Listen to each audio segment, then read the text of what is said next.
Wow. Where do I begin?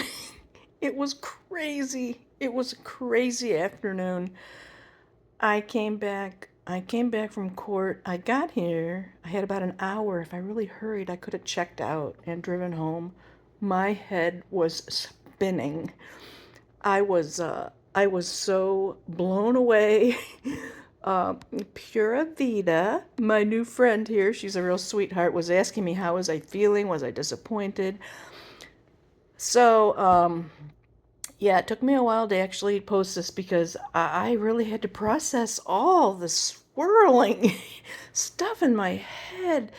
Anyway, let me see. Oh yeah, so I didn't check out. I didn't have it in me. I don't know if you can see that. I got my stuff like half packed.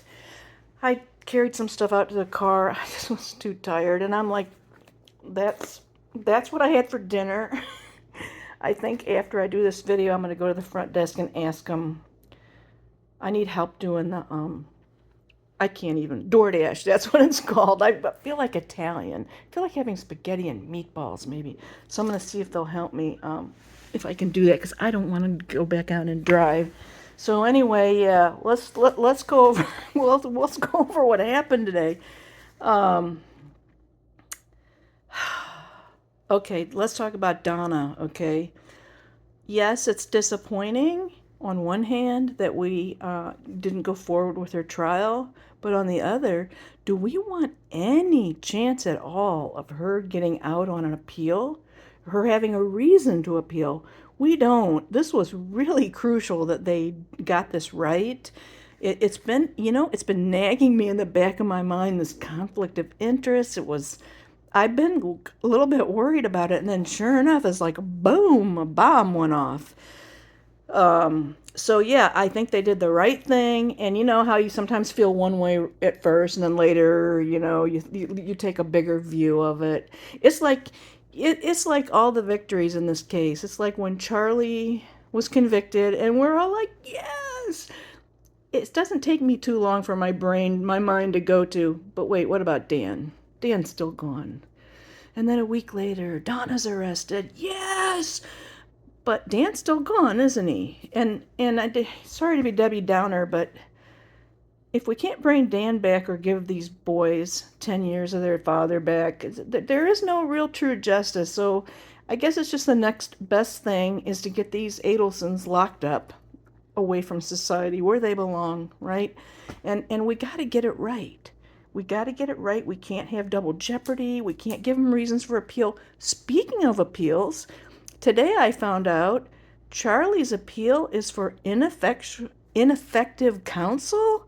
Oh my God, you guys, are we in the Twilight Zone? Do any of you guys remember those jail calls where they're like, Donna and Charlie, oh, Dan was so wonderful. He did it all right. Dan's so smart. He spent all his time for a year on my case. Charlie's bragging.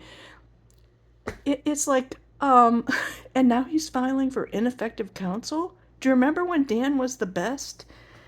His poop didn't stink. It was all the jury. It was that awful jury. Well, I don't know. I just can't get that to compute in my head that all that praise for Dan and now Charlie's filing for ineffective counsel.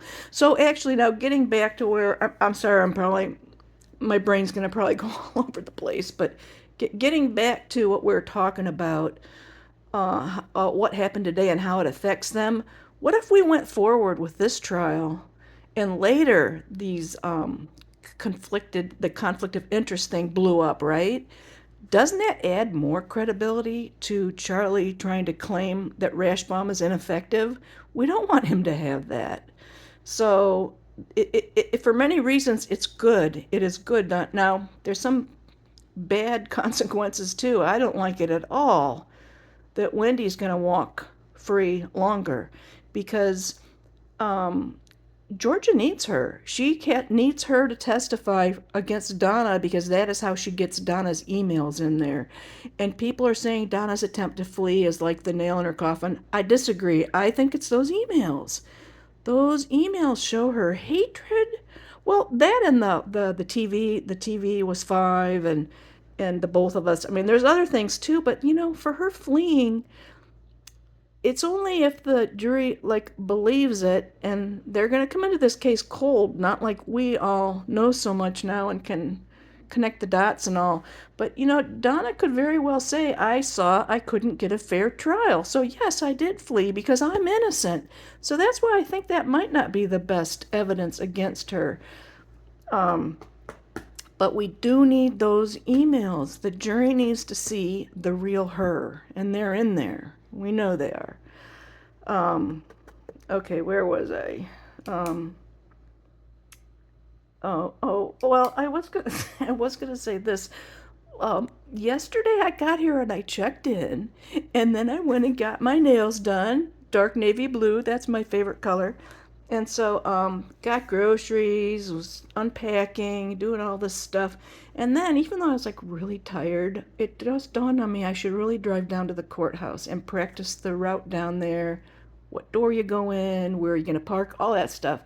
So I get in the car and I started driving, and about maybe 1 or 2 miles on the right, there's this big yellow sign that says adult, and then next to it is a Rick's Toy Box. It was like this adult sex toy store. And I don't know why, it just cracked me up because I thought, I'll bet you the rare occasions that Charlie actually came to Tallahassee, that was probably his favorite place to go. Which reminded me of, did you guys hear those jail calls between Charlie and the lady who was taking care of his dog?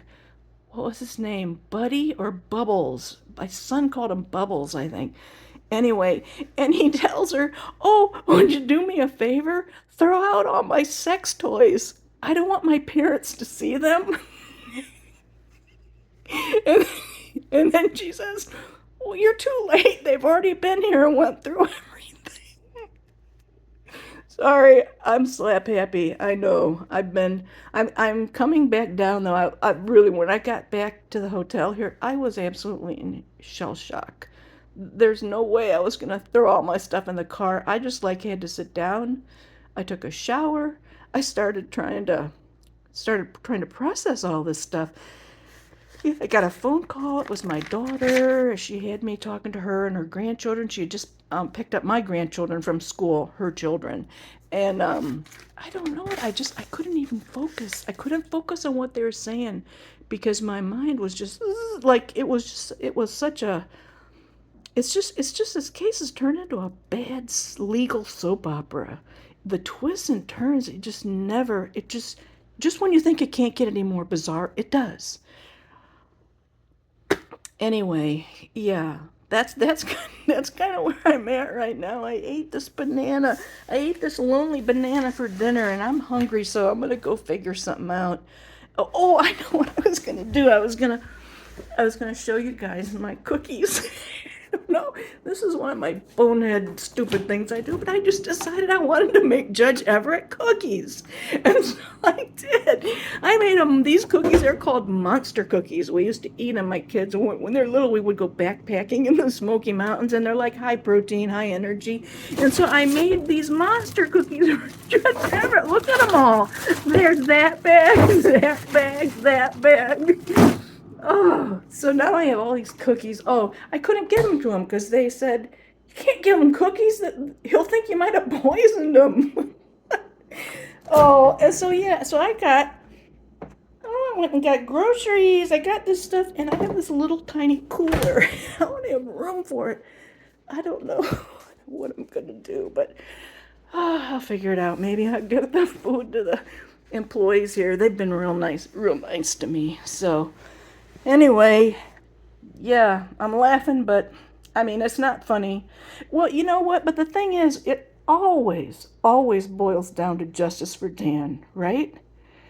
And he's not going to get justice if we rush this trial with Donna because we're all impatient and they don't work out these legal issues, this conflict of interest, which was ridiculous. That was just so absurd. So, yeah, that's that's how I'm feeling. That's kind of where my head's out. And I'm not, I'm not real disappointed. I think I was at first, but I think the right thing, they're handling it in the right way, and that's what I want them to do.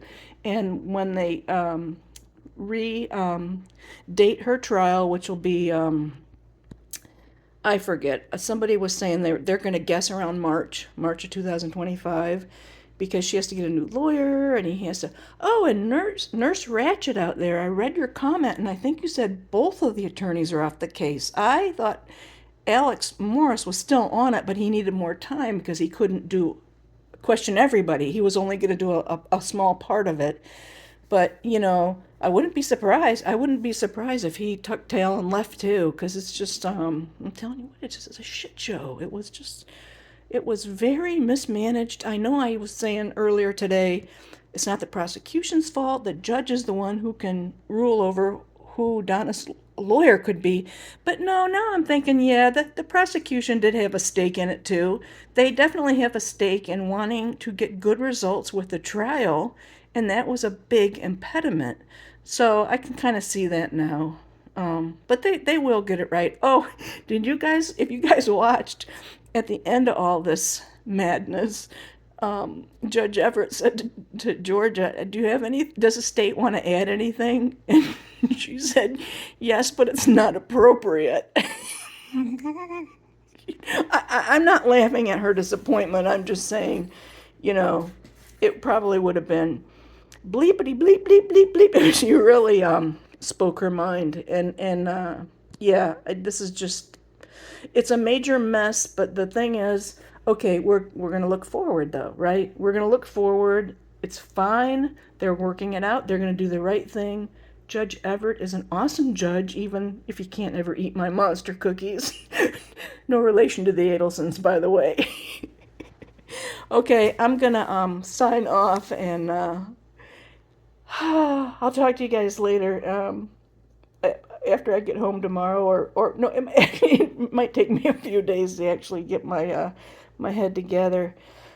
So, you guys, wow, what a journey we're on! But the journey continues, and we're gonna get the right results, whatever it takes, right? All right, talk to you later.